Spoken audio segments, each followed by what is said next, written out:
and we don't know our relation to the head. So what we have is this body of people, this massive people who has a father that they don't even know is their father.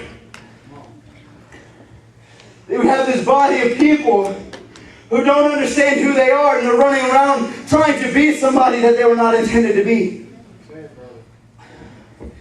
I'm tired of a church that looks like Jacob. Because it's time tonight that we get our identity straight. Because we tried to be someone that we're not to get something that we shouldn't have. The steal was not his. It belonged to his brother. It wasn't his, but he lied and he said it was. That's right. Mm-hmm. He lied and he said it was so he could get something he was never intended to have. He gave up his inheritance so he could have something.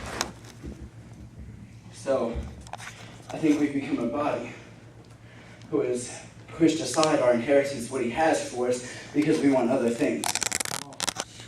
We want church programs. We want time limits. We got to make it to the Mexican restaurant for the Hallelujah Power Hour from 12 to 1. Because that's what we need. We want limits. And it is impossible to put limits on a limitless thing. That's right. Come on now. But we have tried our hardest. We have tried harder to limit him than to get him to come in.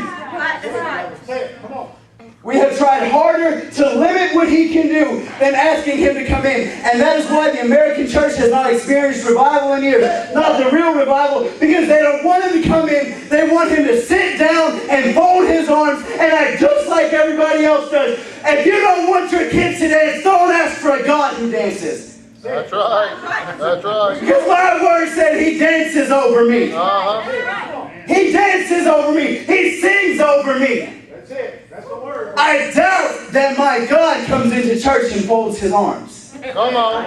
I know that's right. Come on. And I know that he doesn't when there is a group of young people who are so frantic and fanatic about him that they have laid down all other areas of their lives to follow his calling. We've got kids in this who are 14 and 15 years old who have already stepped into their calling. That's right. I know that's right, brother. So what will they look like when they are the 21-year-olds? Woo! Come on with it. But see, what it cost them was getting to know what their identity was. That's right. The young ones that are stepping up because they know their identity. That's right. They know that no longer are they potheads. They know that no longer are they just a jock in school or a prep in school. But suddenly they become transitioned into being sons. And they get changed into daughters. And when you're a son and you're a daughter, nothing else matters but pleasing your father. A real son and a real daughter, their main concern is, I want to make daddy happy. That's what they want. And a real father's desire is nothing but to be spending time with his kids.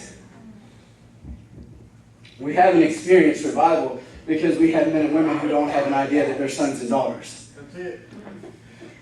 We have men who are content with being pastors and never being a son. Come on, brother. It doesn't take anything at all to